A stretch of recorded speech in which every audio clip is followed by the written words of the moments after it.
Donc, cette séquence grand témoin a été voulue par les organisateurs pour pouvoir, puisqu'il s'agit avec Bresmer de faire un échange entre les professionnels et les élus, avoir le recul de l'expérience politique gouvernementale sur ces questions. Monsieur Ambroise Guélec, je vais commencer avec vous. Je vous demanderai de rappeler aussi votre parcours. Vous avez ce matin écouté les premiers débats et vous avez donc, avec du recul, peut-être une analyse à nous livrer sur ce qui a pu être dit et les enjeux et la façon dont ils sont abordés actuellement? Oui, tout d'abord, je vous remercie et surtout de m'avoir invité ici aujourd'hui. Chacun sait ici que je ne suis plus dans le service actif depuis déjà un certain temps, mais j'en ai trouvé d'autres que je rencontrais très fréquemment à l'époque et qui ont fait un peu comme moi. Alors, à propos de 68, je vous dirais quand même que ma fille est née le 25 mai 1968. 25 mai 1968, certains ne savent pas ce qui s'est passé. Je peux vous dire que ça chauffait et que le médecin accoucheur m'a dit tout s'est très bien passé, mais si ça avait été l'inverse, ça aurait été tout pareil. Il n'y a strictement plus rien à la clinique là où ça se passait. Voilà l'état du pays à l'époque. Alors je ne veux pas faire de parallèle avec 50 ans plus tard, mais après tout, quand on parlait du Brexit tout à l'heure, il y aurait peut-être quelques petites leçons à retenir. En tout cas, c'est ainsi que je le verrai.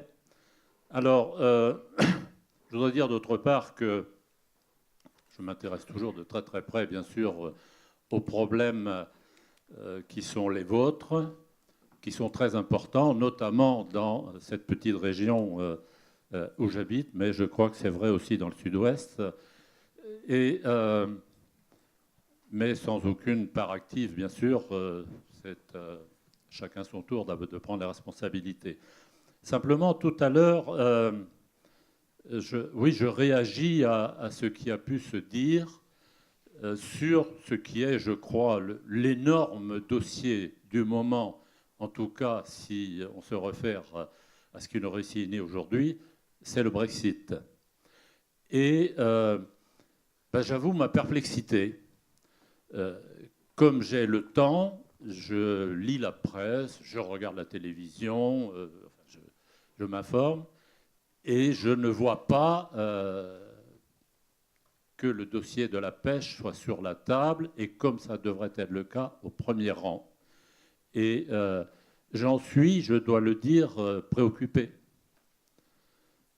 Ça me rappelle évidemment une autre époque. Lorsque j'étais en charge de la question, on savait déjà que les Britanniques avaient une place essentielle dans le dispositif de la politique commune des pêches. Et quelque chose qui m'avait semblé indispensable, c'était d'établir des relations extrêmement étroites avec celui qui en avait les responsabilités. Pour ceux qui ont la mémoire longue, il s'appelait John Gomer et qui a été ensuite ministre de l'Agriculture au Royaume-Uni. Et nous avons fait un certain nombre de choses ensemble parce que nous savions bien que en France, nous avions évidemment des zones de pêche, mais que nos marins pêcheurs avaient besoin d'autres zones. Qu'en revanche, au Royaume-Uni, eh bien, il y avait des marins pêcheurs, mais il y avait des zones de pêche qui pouvaient accepter des marins pêcheurs venant d'ailleurs. Et tout cela supposait, pour que ça se passe bien, que la relation fût étroite.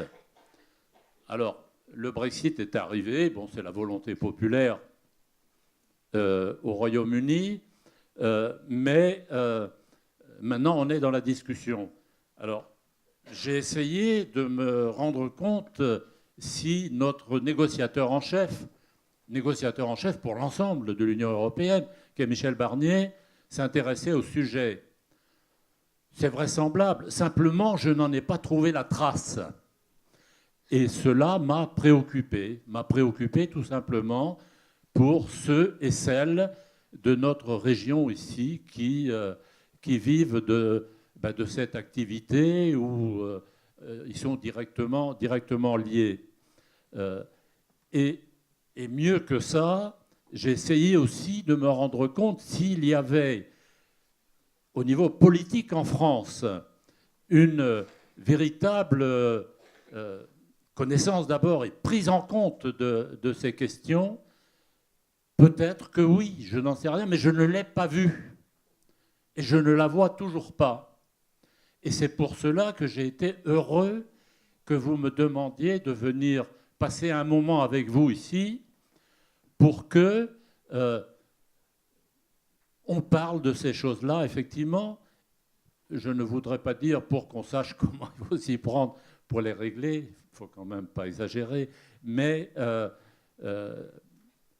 pour se demander s'il n'est pas possible tout de même que l'on n'attende pas que la catastrophe arrive. Quand j'ai entendu M. Pichon tout à l'heure parler de son armement, mais c'était un magnifique armement il y a déjà 30 ans, l'armement Lahoule était connu, apprécié, et qui continue sa route. Imaginez que cela ne soit plus possible à l'avenir. Mais c'est une véritable catastrophe. Et je crois que nous ne pouvons pas accepter ça. Alors, je le dis, non pas pour moi-même, puisque je n'ai plus aucun moyen d'influence de quelque manière que ce soit, mais je le dis pour ceux qui sont aux responsabilités actuellement. Alors, j'ai cru comprendre que pour beaucoup d'entre eux, ils sont arrivés sans connaître grand-chose du sujet. Mais je pense qu'ils ont déjà eu un peu le temps d'apprendre. On aimerait maintenant qu'ils aient le temps d'agir. Alors, je ne pourrais là encore que regarder, mais ça me plairait bien tout de même de voir que ces questions soient véritablement bien prises en compte. Et je reviens là encore un petit peu en arrière, dans cette période 86-88, qui était très chaude sur les questions de pêche, pour ceux qui s'en souviennent. Eh bien, j'ai eu pour ma part la chance d'avoir un Premier ministre qui voulait bien s'intéresser à la question. Il s'appelait Jacques Chirac. Et nous avons pu peser lorsque les décisions au niveau européen étaient à prendre. Et puis, il s'est passé un peu de temps, et il y a eu, je voudrais vous en dire aussi un petit mot, parce que beaucoup ici s'en souviennent très bien, la crise assez terrible de 1993, enfin on dirait 1992-1994. Et là, il a fallu que les marins-pêcheurs quasiment rentrent en rébellion pour être entendus. Et je ne voudrais pas rappeler les événements de Rennes, lorsque le Premier ministre de l'époque y était venu. Je le soutenais, mais je reconnais volontiers qu'il n'avait pas autant d'attention pour le sujet que celui dont je viens de citer le nom tout à l'heure. Et je reconnais aussi qu'en tant que député de l'Assemblée nationale, à l'époque, je me suis trouvé bien seul sur ce sujet. Chacun avait des préoccupations par ailleurs. Et puis, ce qu'on a vraiment regretté avec des sanglots quasiment dans la voix, c'était l'incendie du Parlement européen. Parlement breton. Non, là, j'exagère. Ouais.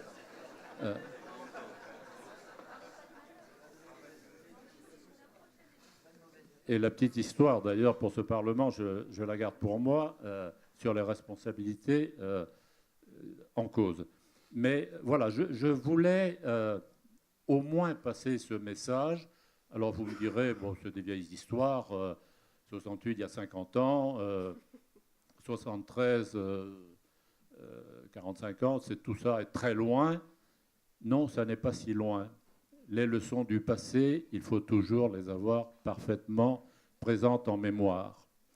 Et je souhaite, je le redis, que ceux qui sont en charge des intérêts de la France et en même temps, d'une part, des intérêts de l'Union européenne pour laquelle nous nous sommes battus tout au long de ces décennies, eh bien qu'ils se souviennent de tout ça et que ce secteur très important sur le plan économique, moins que d'autres, mais sur d'autres plans, jusqu'à culturels, eh bien qu'ils se souviennent de tout cela et que dans l'affaire du Brexit, on ne sait pas encore comment elle tournera, mais en tout cas, que ce soit l'un des dossiers qui soit vraiment toujours présent sur la table.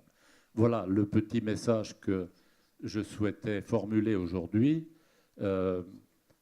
en disant encore le plaisir que j'ai de retrouver bon nombre de personnes avec lesquelles nous avons, je crois, bien travaillé, mais il y a quelques décennies de cela. Voilà. Merci encore à vous tous.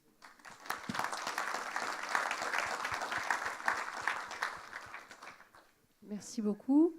Monsieur Vidalis, donc, vous étiez encore en charge de ces dossiers, de certains de ces dossiers il y a très très peu de temps. Certains étaient déjà sur la table, d'autres y arrivaient.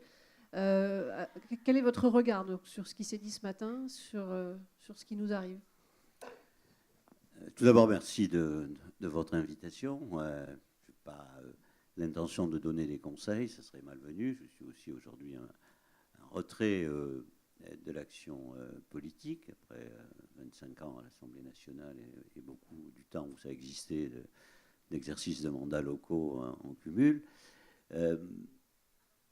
Ce qui a été dit ce matin et que j'ai connu dans le début de cette problématique est évidemment quelque chose de très grave, mais au-delà de la question de la pêche. Parce qu'au fond, c'est la première fois, d'où la difficulté, que la question de l'application de l'article 50 se pose.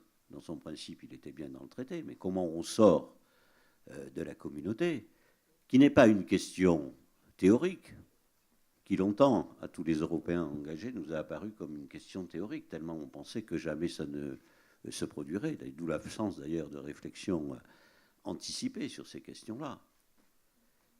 Et je voudrais dire sur un plan plus général que cette question est d'autant plus d'actualité aujourd'hui que nul n'est sûr que ce mouvement, je ne veux choquer personne, mais qui de mon point de vue est un mouvement de régression collective, remettant en cause toutes les organisations mondiales, toutes les organisations de territoires, de continents, comme l'Union européenne. Ce mouvement peut aujourd'hui rencontrer des échos, y compris en France. On voit ce qui se passe aujourd'hui en Italie, on voit monter partout les nationalismes.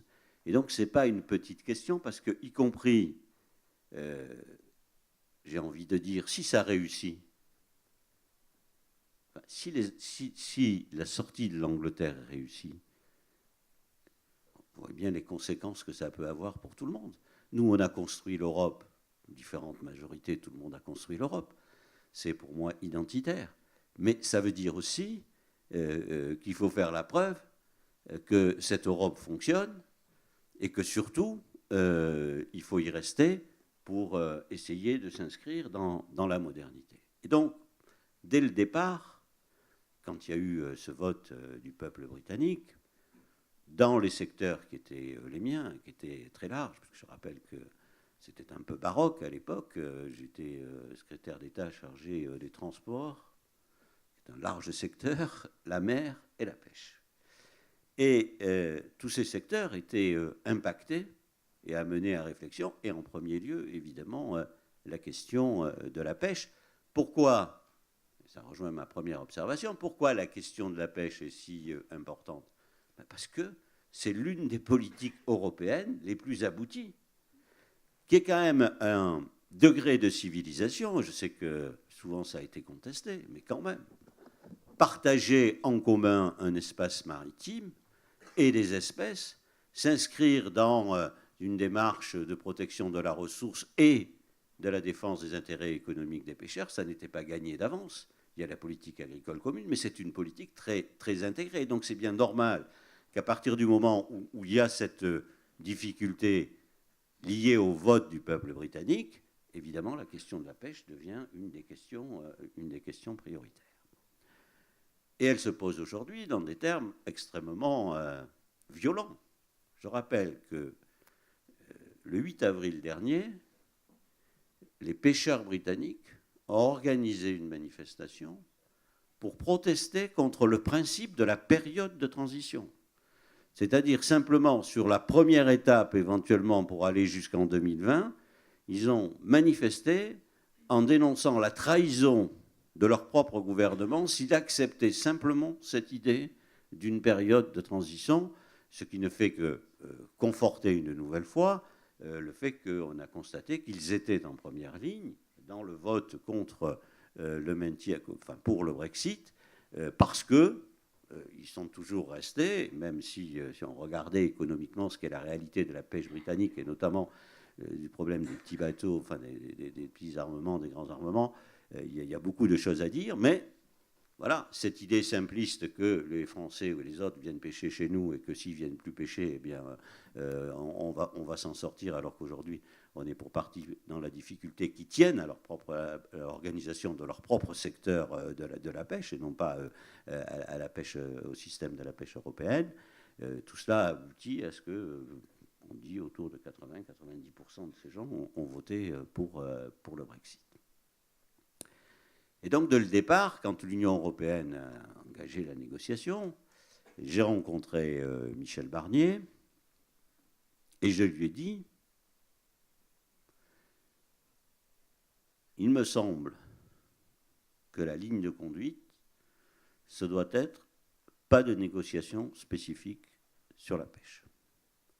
Parce que, bien sûr qu'il y a un argument, il a été repris tout à l'heure, qui saute aux yeux, à partir du moment où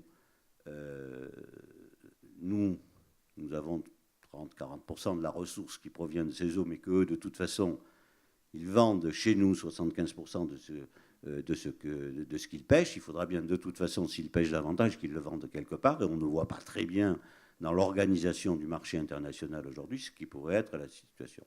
Donc c'est l'argument qui pourrait être utilisé par ceux qui disent qu'il faut négocier comme ça et puis faire une partie de bras de fer en leur disant puisque vous ne voulez pas accepter que ça continue comme avant, on n'achètera plus vos poissons. Mais ce n'est pas si simple que ça. C'est un vrai argument, hein. C'est le premier. Mais ce n'est pas si simple que ça parce que, ça a été dit très justement tout à l'heure, il y a les problèmes de parité, il y a les problèmes éventuellement de contournement par d'autres, des gens qui sont associés à l'Union européenne. Bref, c'est un argument. Mais je pense qu'il faut en sortir, et de suite j'ai dit à Michel Barnier qu'il en était d'accord, et nous avons partagé cette idée. C'est pour ça que c'est difficile d'identifier sur ce problème qui vous tient à cœur, et je le partage complètement, les progrès de la négociation, parce qu'en réalité, c'est le point essentiel, la négociation est globale. Pourquoi est-ce qu'il faut que la négociation soit globale? Parce que, ce que j'ai dit d'entrée à Michel Barnier, les politiques européennes, il y en a d'autres. Et il y avait un secteur qui était aussi de ma responsabilité et sur lequel je vais vous donner l'argument. C'est la question des transports, et notamment du transport aérien. Dans le transport aérien, quelle est la différence entre le fait d'appartenir à l'Union européenne et le fait d'être dans l'ordre mondial? Dans l'Union européenne, il y a un système, nous c'est la pêche commune, là ça s'appelle le ciel unique européen. Quelle est la règle? La règle, c'est que si je suis une compagnie aérienne française, disons britannique, pour rester dans l'exemple, que je veux organiser un vol Londres-Pau ou Londres-Quimper, j'ai rien à demander à personne. J'organise mon vol et je me pose à Quimper, dès lors que les horaires, etc. Je n'ai pas à demander l'autorisation à l'État où je vais me poser. Qu'est-ce qui va se passer demain pour le transport aérien? Si on applique un Brexit dur, il n'y a plus de ciel unique européen, et donc les compagnies aériennes britanniques se trouvent dans la situation de Qatar Airways ou de toutes ces compagnies qui, lorsqu'elles veulent créer un vol qui atterrit en France, étaient obligées, ce que je faisais, de demander l'autorisation du ministre des Transports ou d'avoir un accord bilatéral pour dire vous avez droit à tant d'avions ou pas. Je donne cet exemple, on pourrait en donner d'autres, puis il est très fort, parce que là, l'enjeu financier, je ne le donne pas au hasard, l'enjeu financier pour les Britanniques, il est considérable. Il va bien au-delà de la question sur la pêche. Si demain, la France et les autres pays de l'Union leur disent non, le ciel unique, je suis désolé, ça ne fonctionne plus, vous voyez, les problèmes immédiatement, ils sont considérables, les enjeux financiers sont majeurs. Et donc, à traiter les problèmes les uns après les autres, on n'aboutit à rien. Quand on les fait dans leur globalité et qu'on les met les uns à côté des autres, on voit bien que dans ce bras de fer, l'Union européenne n'est pas dépourvue d'arguments. On pourrait donner d'autres exemples. C'est pour ça que la question de la négociation globale sur ces domaines-là, y compris si on arrive à un Brexit dur. Et c'est là que ça peut être assez terrifiant, parce que l'état de l'opinion publique, les aléas, la complexité de la politique britannique, la nôtre n'est pas simple, mais la leur est de même niveau, donc peut amener, pour des raisons uniquement politiciennes, c'est ça qui est terrifiant, à une décision de Brexit dur sans maîtriser ce que seront les conséquences. Sauf que les conséquences, elles ne seront pas simplement pour la pêche. Je vous ai donné l'exemple du transport aérien. Il y a dans le domaine financier aujourd'hui des conséquences qui sont considérables pour les Britanniques. Et donc, y compris la mise en œuvre sur quelques semaines ou quelques mois peut amener à une reconsidération. Je ne pense pas, je donne mon sentiment, c'est ni un conseil, c'est juste un sentiment. Je pense que, comme toujours dans ce genre de négociations, c'est totalement à la fin que les choses vont se débloquer parce que justement, on est sur cette négociation globale.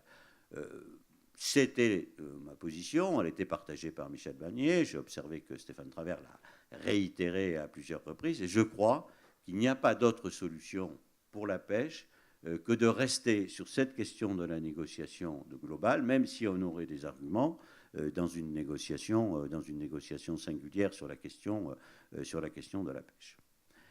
Deuxième chose que je voudrais dire par rapport à la matinée, c'est par rapport à la politique commune des pêches. Avec toutes ces difficultés, une a été évoquée ce matin sur l'obligation de débarquement, d'autres seront évoquées probablement à propos du dossier du FEAMP. En même temps, je pense, c'est ma conviction, que c'est une grande réussite et que les efforts qui ont été faits par les professionnels d'abord, parce que c'est des décisions qui sont prises au niveau politique, mais ceux qui les appliquent sont les professionnels, elles resteront, et elles sont aujourd'hui, assez exemplaires de ce que peut être la réussite à partir du moment où, y compris dès le départ, ont été intégrés dans la définition de cette politique des objectifs qui sont d'une extraordinaire modernité. Car on a traité à la fois, essayer de conjuguer, c'est pas simple, d'où les difficultés, mais les objectifs économiques, la préservation de la qualité sociale, les objectifs environnementaux, le maintien de la ressource, c'était pas gagné d'avance de conjuguer tous ces paramètres. Forcément, il y a des équilibres à trouver et ça se fait parfois en marchant. Mais aujourd'hui, et contrairement à beaucoup de secteurs, cette réussite, elle doit être portée par l'ensemble des professionnels. Et il m'est arrivé de rencontrer beaucoup de professionnels. Et parfois, j'entendais souvent ce discours contre l'Europe. Et en même temps, les mêmes aujourd'hui, que je rencontre aussi, me font l'amitié parfois de me contacter, me disent, mais il faut que l'Europe se bouge par rapport au Brexit, c'est pas possible. Je veux dire, il faut voir les choses en face, oui. Nous défendons la politique commune des pêches. Les pêcheurs français défendent la COPA. Ce que vous défendez là, c'est les acquis communautaires, parce que le reste, ce serait une régression. Et donc, il faut être très clair là-dessus, et autant le faire d'une manière qui soit une manière claire et nette. Ça n'exclut pas les problèmes. Et en même temps, il y a des avancées. Moi, je note, je me suis souvent battu en disant, mais bon, les négociations sur les TAC et quotas, j'en ai mené 3, c'est passionnant.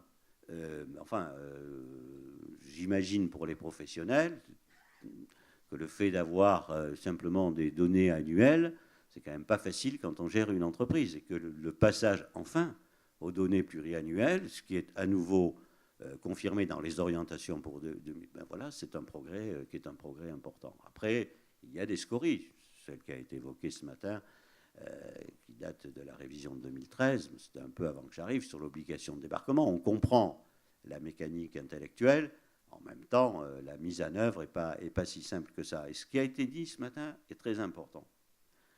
L'objectif, dans le discours avec Bruxelles, je crois qu'aujourd'hui, il faut rappeler, c'est nous qui devons être les gardiens du temple. Et les gardiens du temple, c'est l'objectif, c'est le RMD.